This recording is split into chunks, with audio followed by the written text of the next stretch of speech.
We also want to remind you that the BYU Family History Library has missionaries available for free virtual consultations. That's no charge, Monday through Thursday from 10 a.m. to 8 p.m. Mountain Daylight Time, and on Fridays from 10 a.m. to 6 p.m. Mountain Daylight Time.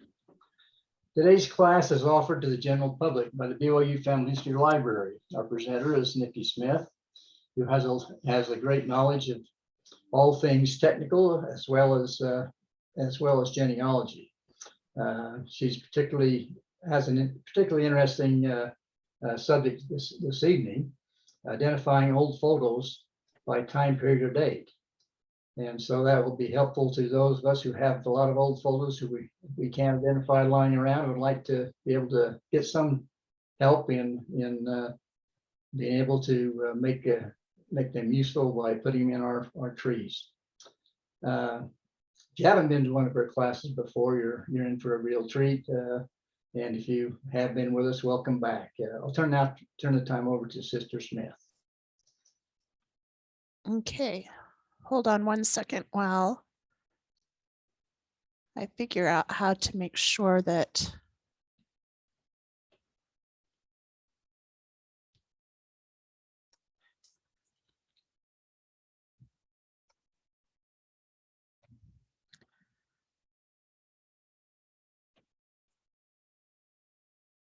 no, that didn't do it, did it? You're seeing my. Now we're seeing the present, but we were seeing the presentation. You were seeing the presentation? Uh-huh. Were you seeing my presentation with my notes or the full screen? Just Right. full screen. Now we're seeing just the screen. The history of photography and dating photos is all we see. Perfect. Great. Okay, I am going to turn off my camera because I feel, well, maybe not.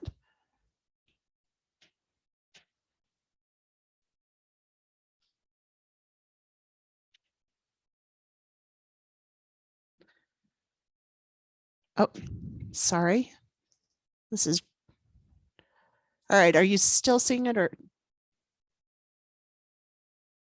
are you still seeing it now? Yes, we There are. we are. Okay, perfect. Okay, I'm sorry about that. Hello, everyone. Thank you so much for joining us this evening. My name is Nicky Smith. I am a service missionary at the BYU Family History Library, and I'm also an accredited genealogist in the Great Lakes region. I'm really excited today to talk to you all about the history of photography and some tricks to dating old photos. In our world of cell phones and selfies, it is really hard to imagine a world without photography, a world without knowing what your loved ones looked like after they passed away. It's easy to see why this invention of accessible photography felt like a modern day miracle. The first commercially successful and widespread type of photography was the daguerreotype. The daguerreotype was introduced to the world in 1839, and it peaked in use in the late 1850s. French inventor Louis Daguerre created the process over many years, and in 1839, the French government made the process free to the world. However, just days before this announcement, Daguerre's agent in England filed for a patent. Because of this, the daguerreotype process had to be licensed by each British photographer, and this limited the spread of the daguerreotype in England. The daguerreotype process swept through the world like a fire. The first daguerreotypes appeared in Egypt in November of 1839, in Brazil in 1840, in Calcutta, India, 1840, in Australia, 1841, in Argentina and Brazil is in China and Hawaii were in 1843. So you can see that this spread quickly throughout the world. Daguerre once said that the daguerreotype is not merely an instrument which serves to draw nature on the contrast. It is a chemical and physical process which gives her the power to reproduce herself. Daguerreotypes are often called a mirror with a memory. Created on a copper plate with a highly polished silver coating, daguerreotypes must be viewed at a certain angle to see the image clearly. Otherwise, the photo may appear as a negative, or the viewer's reflection overlays the image. Imagine the profound effect to see your own image and then with a slight angle adjustment to see a loved one. Exposure times for the earliest daguerreotypes ranged from 3 to 15 minutes, making the process nearly impractical to use for portraits. And yet people did choose to have their photo taken this way. However, by the early 1840s, improvements in the designs of the photographic lens reduced the time to about 20 seconds. That's still a long time to hold still. Subjects had to sit perfectly still to get a good, crisp image. Photographers used various headrests and body rests to help their subjects remain as still as possible. The daguerreotypes came in many different sizes. The most common size was the 6th plate, which was 6. You could divide a full plate by 6 and get 6 images. So here you can see a modern sheet of paper, the size of a modern sheet of paper, and then the full size, half size, quarter size, 6th plate, 9th plate, and a 16th plate. Now that 16th plate is just probably your first finger past your first knuckle and into the first middle of the next section of your finger, just about that wide. So they're very, very small. Daguerreotypes were extremely expensive when they were first introduced, but the commercial success of brought the prices down to a reasonable amount. And although an average laborer made about 1/4, 25 cents a day, the smallest daguerreotype, usually priced around 1/4, that 25 cents, were still in reach of most families. By the mid-1850s, more than 3 million daguerreotypes were produced each year in the United States. Some photographers began traveling throughout the United States, offering their services to rural areas. This accessibility meant that there were no barriers, either economically or socially, to having a family portrait, allowing us to see a wide variety and a wide range of the American population. And that only continued to increase with the advances of photography.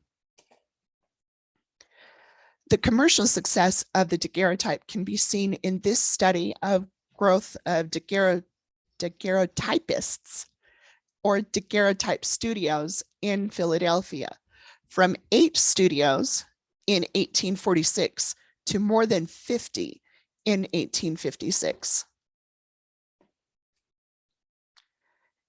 The ambrotype was the next type of photograph that was available. It's also called a collodion positive. And they actually became, they were introduced in 1853, and they were in use and peaked in use in the 1860s. American inventor John Ambrose Cutting introduced the ambrotype in 1854. It was a much simpler and easier form of photography to be able to master the process. Ambrotypes created an image directly on a glass plate, creating a negative. A black piece of paper was placed behind the glass in the case to produce the positive image. Ambrotypes were available in sizes similar to those of daguerreotypes. The economic boon created by the daguerreotype and ambrotype created many jobs. Many women worked tinting or painting daguerreotypes and ambrotypes, and men, women, and children found employment manufacturing cases and in the development process. Once a daguerreotype was developed, or an ambrotype, they were placed within a protective case. This was often a hinged wooden box covered with tooled leather or embossed paper and lined with fabric. The cases were lined with a deep jewel tone of fabric too. So you'll most often see a red tone or a maroon tone, but I have seen purple, greens, and blues as well in daguerreotype cases. Daguerreotypes and ambrotypes are very fragile, and the cases were meant to protect them from scratches and damage. The daguerreotype case was specifically designed to minimize the metal plate's ability to be exposed to the air, which tarnishes the silver surface that the photo is produced on. Although there are many YouTube videos showing you how to remove the tarnish from a daguerreotype, it is best to find an expert to restore them.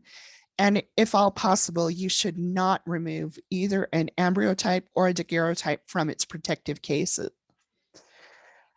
As you can see, it had the case and the daguerreotype or the ambrotype, and then a mat, which kind of separated, it gave a bit of a cushion between the daguerreotype and the glass. And then a metal covering frame went over all of those and bent around toward the back of the case. Ferrotypes or tintypes were introduced in 1853. The tintype peaked in popularity in about 1870, but continued to be used well into the 20th century, where they were common novelty items at country fairs and exhibits. French inventor Adolphe Alexander Martin is credited with the invention of the ferrotype process. This wet plate photography is much easier to master, and it provided another alternative for people. Like ambrotypes, like daguerreotypes, tintypes were a one-time item. It was a one image and you were done. Because tintypes are not produced from any negative, the images are actually reversed. They're often a dark gray, black, and the image quality is often really poor. I enhanced this particular photo using some editing software and reversed it to show how this butcher, baker, or candlestick maker appeared to the photographer in the studio. Tintypes were presented in inexpensive paper sleeves, and some families began to keep photo albums of all of their tintypes. The carte de visite, or a CDV, was the next innovation in photography. Although it was invented in 1854, the carte de visite, or CDV, did not become popular until about 1859. André Adolphe Eugene Desideré discovered the ambrotype wet plate photography could be used to transfer to paper, and he experimented actually with a salt process at first, where he found that by changing the amount and type of salt with the type of chemicals, that he could actually produce an image that was in the sepia tones or gray and white, even greens and purples. And so he was really excited to get this to the point where it became commercially feasible to produce these en masse. The carte de vista was introduced first in England in 1857. And these paper prints were pasted to a thin cardboard matting or backing. In May of 1860, Queen Victoria and Prince Albert gave permission to a man named J.J. Mayle to release the carte de vista's portraits of the royal couple and their children. Now, for the first time, people could own a realistic depiction of the British royalty. And because the carte de vistas were printed on paper, they were actually printed using a glass negative and basically an ambrotype. And that ambrotype was transferred onto a piece of paper, which meant that this was the first multiple use photography. So now more than one person could have a copy of the same photograph. And understandably, these carte de vistas sold of the royal family sold by the tens and tens of thousands. This portrait is an example of, yeah, I don't know where I was going with that. So one of the things that they also did to monopolize on this success was to introduce a concertina folding screen that individuals could basically collect, kind of like trading cards, and collect all of the photos that were released of the royal family.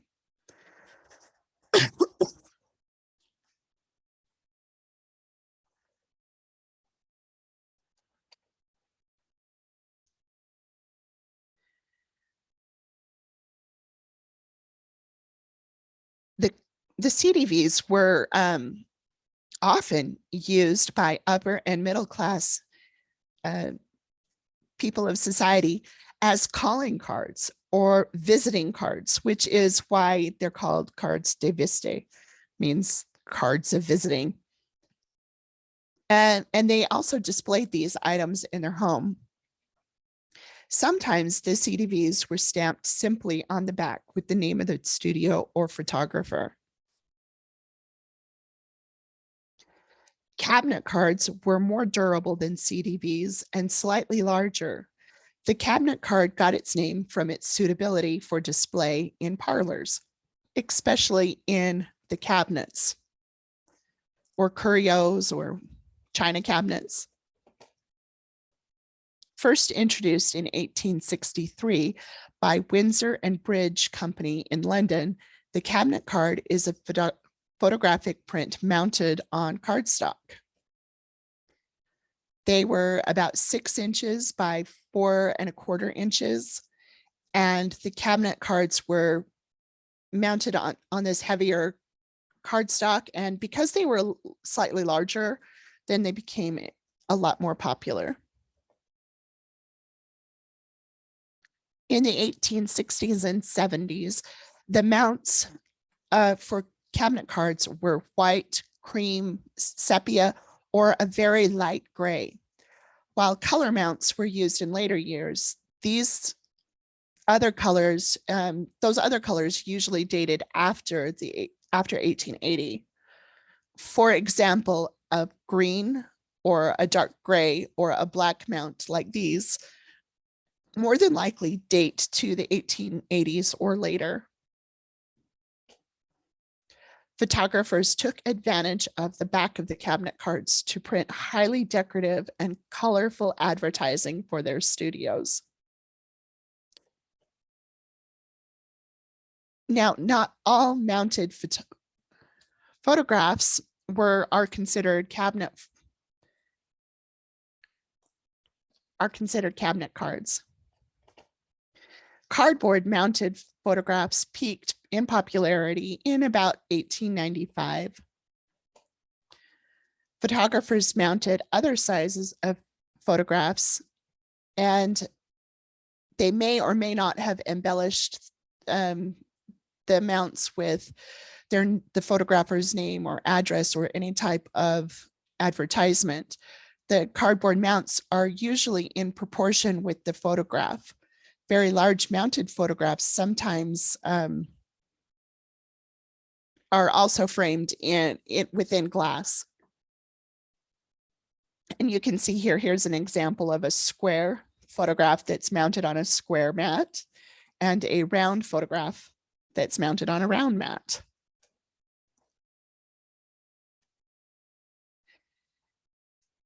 Now that we have a bit of a background in the types of photographs available in the 19th century, let's talk about using other clues to date the photographs. One way we can date photos is to research the photographer. These two photographs were taken by Kemp and Smith Company, their photographic studio in Paterson, New Jersey. The photo of the infant has the address of 265 Main Street in Paterson. And the photograph of the children has the address of 197 Market Street. City directories are an excellent resource to find out when a photographer was working in the area. And Ancestry has a very large collection of these city and county directories. We can search for that collection by going to the search and then to the card catalog. And then we can add the title here and filter the results by category, which brings up the US city directories 1822 to 1995. There are other city directory collections on Ancestry, and you may want to play with those to find out if they have different information than this particular collection. Now, as researchers, we want to make sure that we're working smart and not hard. So to help us decide if our photographic studio may be listed in a city directory, we'll use the browse this collection feature to find out if there were even city directories available for Paterson, New Jersey in the basic time frame that we're going to guess that these photos were taken. We can limit our search to the state, city, or county, the year, and even the publication. Ancestry actually has digital images for Paterson, New Jersey almost yearly from 1861 to 1960. That definitely should cover the time frame of our photos.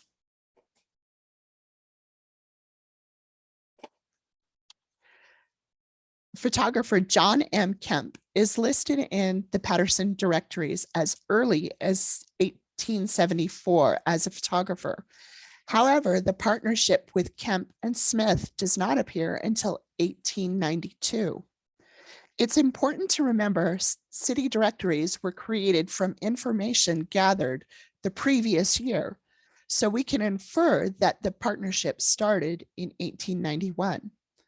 There are no advertisements for the partnership after 1895. We can actually map these two locations on an 1893 map. And you can see that the studio didn't move too far away from it. You know, it just moved over just a couple of blocks. Newspapers can also give us another look at the photographer and the studio. The newspaper reported that Kemp and Smith, along with many others, had sold the Market Street location And that newspaper article was from the 4th of February in 1891. Based on the information that we've gathered from the city directories and the newspapers, we can make an educated guess that the photo of the infant was taken between 1889, when the partnership was created, to about 1891, when the partnership moved locations. Now, we should remember that if the studio had a lot of supplies with the old address, they would continue to use those until they were gone, and then they would have ordered new supplies with the new address. But they probably didn't last much longer than a month or two, maybe maybe 3. The photo of the children can be dated to between 1891 to 1895. And that's consistent with the dates written on the top corner of the photo.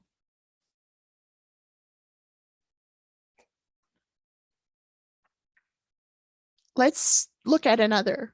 This cabinet card has Gray Photographer, 213 North 16th Street in Omaha, Nebraska. Howard Gray is in the Omaha City Directories from 1884 to 1895. He seems to have dropped the Beehive Studio name in favor of his own name as the namesake of the studio in about 1887. Howard Gray was living in Omaha as a photographer as early as 1880.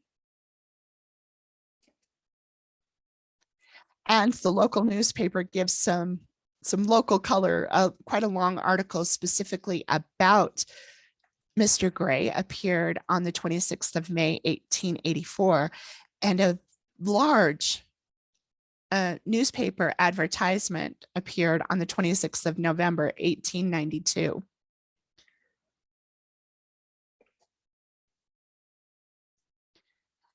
And based on the silhouette of the woman in the photo, I would guess that this photo was taken sometime between 1880 and 1885, possibly a little bit later.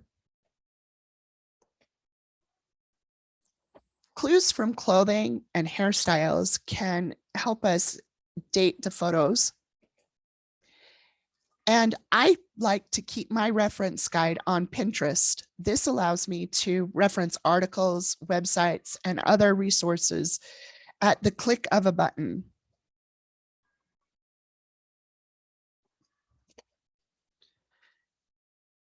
Many times as researchers, we find an image on Ancestry or on Find a Grave or MyHeritage, and we don't have any idea of the origin of the photograph or what the condition of the original photograph was, or what it even looked like, what it was on paper or on a tintype or a daguerreotype. So when we have very little information about a photo, we can attempt to approximate the date of the photo by using some different clues. Let's look at this particular photograph. It may be a little bit difficult to see, but there is actually a ring around the image, which suggests that the image used to be kept in a protective case.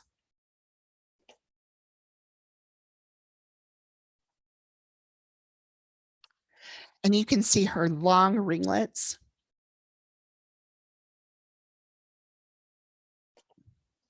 And notice her heavily pleated or gathered waist at the dress, or on her dress at the waist.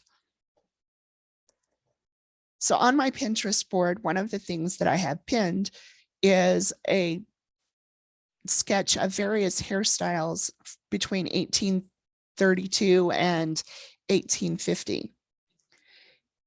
Now, in 1844, when these long ringlets were popular, even women wore their hair in these long ringlets. Most of the time in the 19th century, only young girls and young women let their hair long. And I would guess that most of the women didn't normally wear their hair in ringlets. This was just kind of a Sunday best type of hairstyle. And you can see in 1844 that the ringlets that appear in the photograph are very consistent with this sketch. The New York Metropolitan Museum of Art is a wonderful resource for examples of historical clothing. Here's an example of a dress from 1843 and another from 1845, both with heavy gathered or heavily pleated waistlines.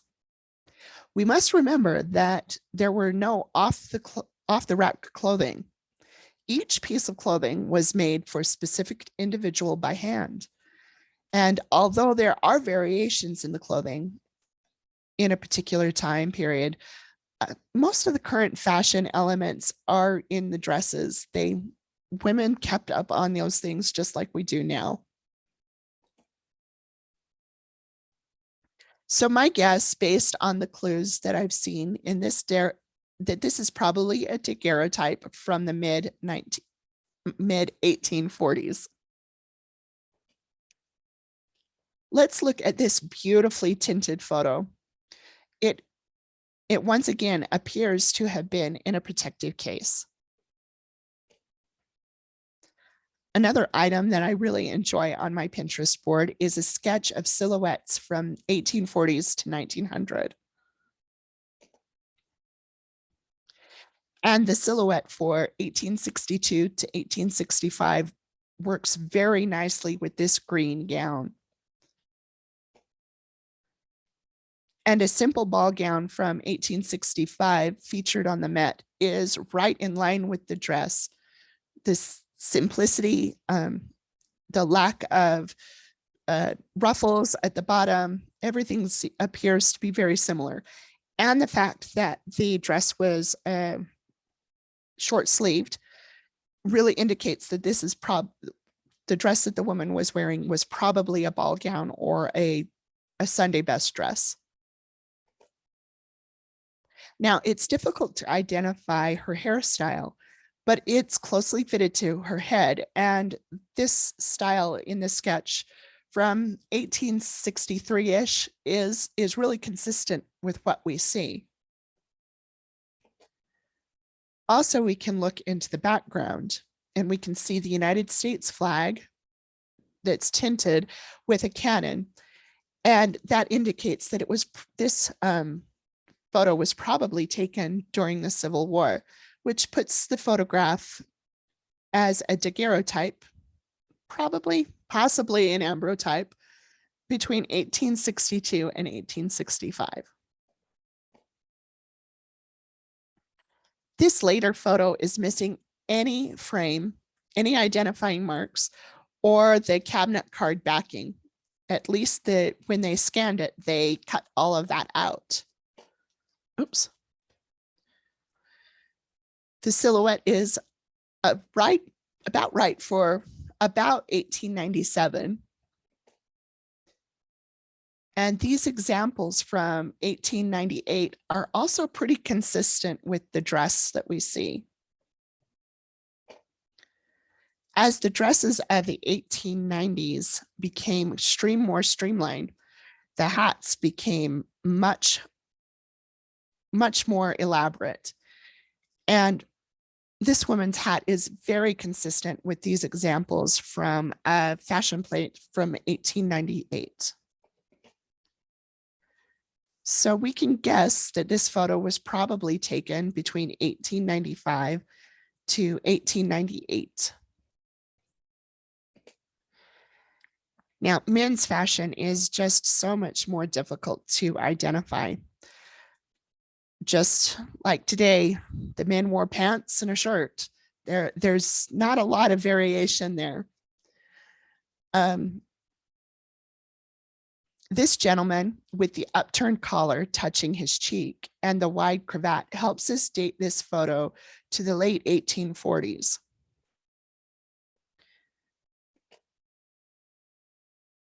And this M-cut detail on the lapel was extremely popular in the late 1840s and early 1950s, but it faded from fashion by the late 1860s. And that is really unique. I really haven't seen that in any other place.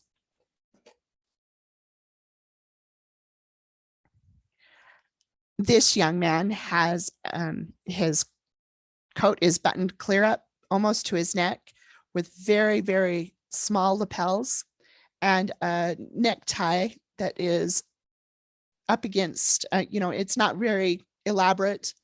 It may have been quite colorful, but in the photo, it doesn't have a lot of presence or volume. He also has the high stand-up collar, and which puts him in probably the early 1880s. And that is actually all I have. And so I hope you enjoyed learning about some of the different ways that you can identify photos by using time, the hints that we've provided. So do we have any questions?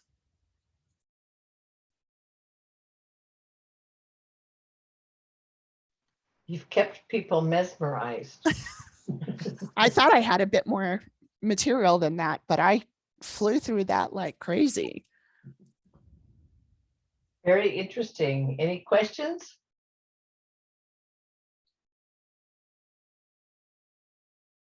Oh, somebody has their hand up, but we can't do anything with a hand up.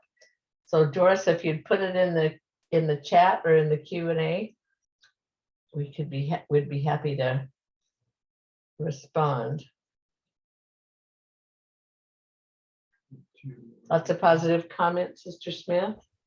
Are there ways to identify individuals? A lot of the time there are, but those are usually based on clues from your own family. Let's say that you know that you only have one set of family members that came through Omaha, Nebraska. And so that you can narrow it down to that the individual probably came from, this photo probably came from your Smith line. And then by using the clues for the clothing, for the hairstyles, and the type of the photograph, using those in conjunction with that may be able to help you identify the individuals within that photo. Like I said, men are harder to identify than women, usually just because their clothing, the variations in their clothing are so minimal, unlike women who seem to change every few years. The silhouette drastically changes.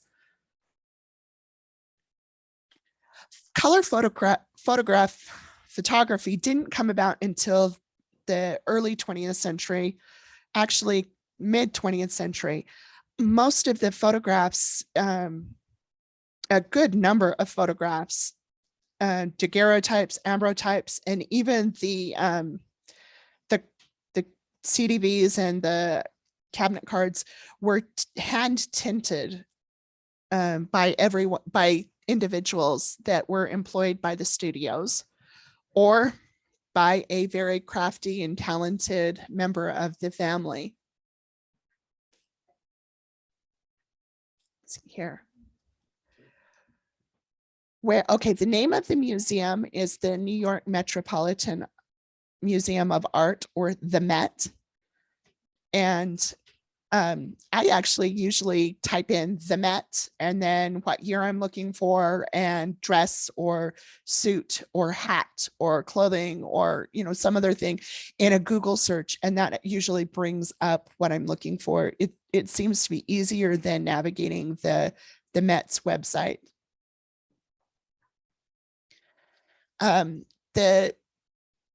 Where to find the silhouettes. Let me see here if I can. Actually, I'm going to stop sharing for just a minute. Maybe not. Let me see if I can't get to that, but I'm not. Okay, here we go.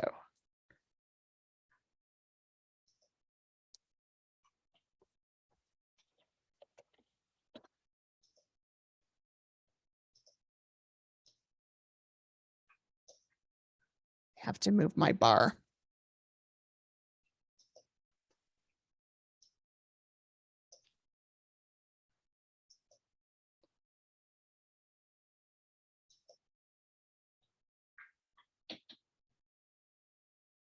And this particular one, I have no idea where it came from. I've not been able to identify who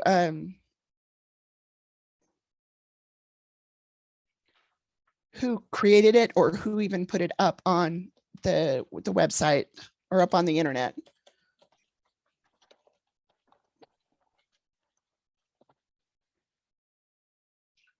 Now let's see here. So it's actually, if you type in the, I was going to try and put it in the chat, but it's not going to allow me to do that.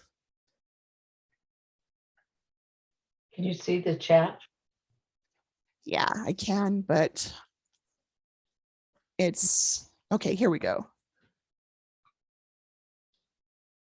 Unidentified pictures from a cousin from Southern California.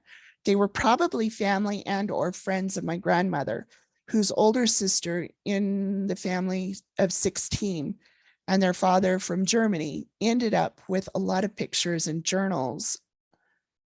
I don't know what to do with them. Are they of some use? I would actually contact if you can kind of tell where you think that the family was, you may want to contact the local historical society and ask them if they have ways or if they can help you determine what to do with those. Or they actually may have a bunch of photos that you can compare, and you may actually find, I did for a client once that I actually was able to identify a family based on a similar photograph that was found in a historical society. It was the same family, and I just happened to just luck out on that one. But that may be something that you can do.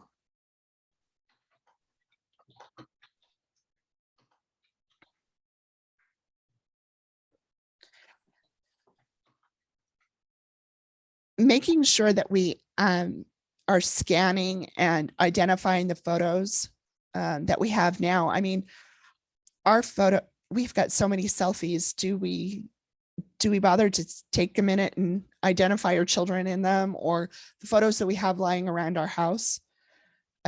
My children, even though my husband and I know all of his aunts and uncles and cousins and what they looked like as children, my children don't know that. And so we've made a real effort to go through and scan and upload those photos with a lot of details to Family Search and Ancestry and MyHeritage.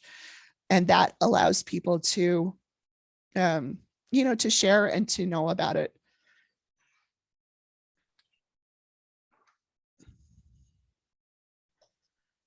Let's see here.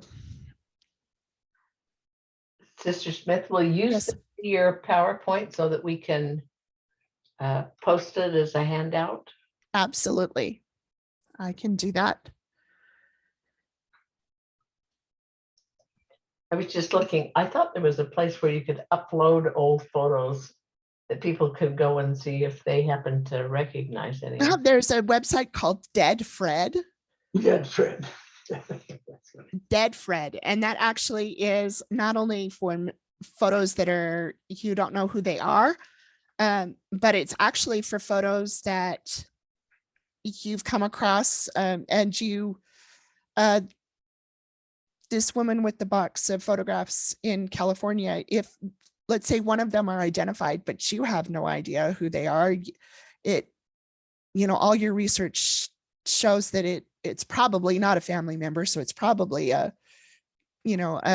acquaintance or a friend of the family's. And you can upload that onto Dead Fred and put the information in. And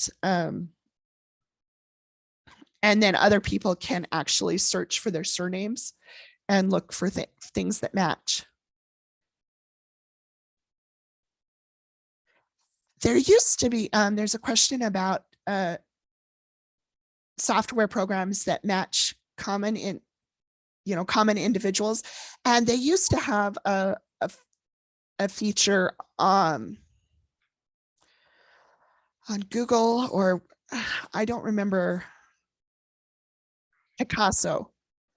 And that actually was extremely helpful because you could scan them all and it would actually help you identify the photos. Now, it really wasn't great telling siblings apart, but you could get a really good idea. Unfortunately, they have discontinued that. And I really haven't looked into finding a replacement for that, but that is something that I desperately need to do. It looks to me like there's a Google Photos facial recognition program. Okay, I haven't played with that one, so that's something great to explore. And it says if you can identify one or more people in the picture, then it can begin to use that facial recognition to search for other people in the photos. That would be awesome. Yeah. Any other questions or comments? I'm going to stop the recording and then we can just chat.